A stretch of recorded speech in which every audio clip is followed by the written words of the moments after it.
대체인력 기간제 근로자도 2년 초과 근무 시 무기계약직 될까? 2010년에 2%에 머물렀던 남성 육아휴직자의 비율이 2020년 기준 24.5%로 증가하였다고 합니다.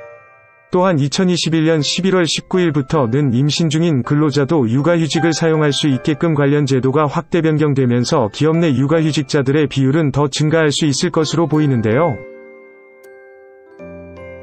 기업에서는 이러한 육아휴직을 비롯한 출산, 질병 등에 따른 휴직 및 사회파견자에 따른 인력 공백을 기간제 근로자 채용으로 대체하고 있는 경우가 많은 바, 이와 관련된 근로관계의 분쟁 가능성 또한 염두에 둘 필요가 있습니다.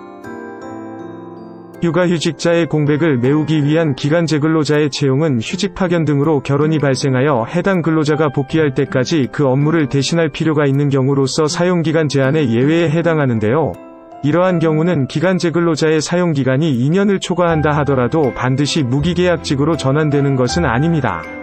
특정 결혼을 대체할 목적으로 당사자 간에 합의하여 근로기간을 명시한 근로계약을 체결한 경우라면 그 기간이 2년을 초과하였더라도 계약기간이 만료됨과 동시에 근로관계는 당연 종료되는 것으로 보고 있습니다.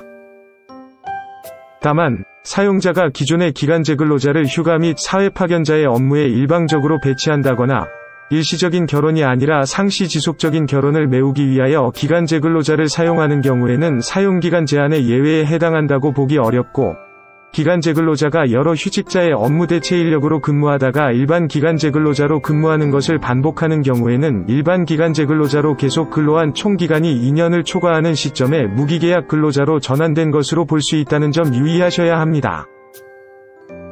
근로자는 당해 사업장 내 결혼 발생에 따라 기간제 근로자로 채용되어 10개월간 근무하고 이후 동일 사업장에 다시 채용되어 근무 후 계약기간 만료로 근로관계가 종료되자 부당해고 구제 신청을 하였습니다. 이에 기간에 정함이 없는 근로자로 전환되지 않았으며 근로계약의 갱신기대권이 인정되지 않으므로 계약기간 만료에 따라 근로관계가 종료된 것으로 판정한 사건이 있었습니다. 구체적인 판단 근거는 다음과 같습니다. 기간에 정함이 없는 근로자로 전환되었는지 여부. 임시직 인력운영 세 측에는 임시직 채용기간을 10개월로 제한하고 있으나 이는 결혼 등이 발생하였을 때 임시직을 한시적으로 사용하기 위한 취지를 명확히 하기 위한 것으로 판단되고, 이 규정에 10개월을 초과하여 근무할 경우 기간에 정함이 없는 근로자로 전환된다는 규정도 없는 점 등에 비추어 볼 때 10개월 이후에 다시 채용되었다는 사실만으로 기간에 정함이 없는 근로자로 전환되었다고 보기 어렵다. 근로계약 갱신기대권이 있는지 여부.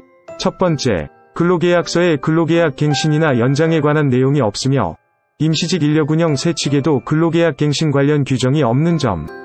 두 번째, 병원에서 임시직에서 정규직으로 전환되는 사례가 있으나 이는 노동조합의 정규직 전환 요구에 대하여 이 사건 병원이 노동조합과의 단체협약 시 부속합의로 임시직 중 일부 인원에 대하여 정규직으로 전환하기로 약속함에 따른 것일 뿐인 점.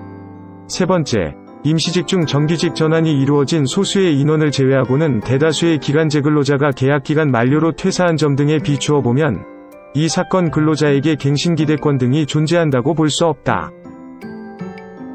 노동위원회 판정단은 사내 임시직 인력운영 세 측상 당해 근로자가 처음 계약기간인 10개월 이후 다시 채용되었다는 사실만으로 무기계약 근로자로 전환되었다고 보기는 어려우며 근로계약서에 근로계약 갱신과 관련된 내용이 없고 특별한 사정이 있지 않은 한 임시직 중 정규직 전환이 이루어진 사례가 없는 점으로 보아 갱신기대권 또한 인정되지 않기에 계약기간 만료에 따른 근로관계의 종료로 판정하였습니다. 노무법인 로엔이 함께하겠습니다. 이와 같은 사안은 기간제 근로자의 사용과 해지에 관한 기간제법뿐만 아니라 민법상의 법리에도 정통해야 하는 바, 결혼 발생에 따른 대체인력 고용과 관련하여 더 궁금한 점이 있으시거나 이와 관련된 분쟁으로 어려움을 겪고 계시다면 노무법인 로엔과 함께 하시길 권해드립니다. 더불어 전문가의 도움 없이도 부당해고 승소 확률을 무료로 확인할 수 있는 방법을 알려드립니다. 누구나 무료로 이용 가능한 해고 승소 확률 계산기를 알려드립니다.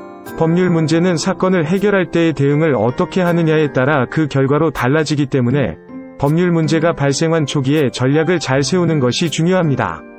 해고 문제로 어려움을 겪는 많은 분들이 해고 확률 계산기를 통해 자신이 겪고 있는 부당해고 사건의 쟁점과 승소 확률을 파악함으로써 신속하고 효과적으로 사건 해결을 하시길 바랍니다.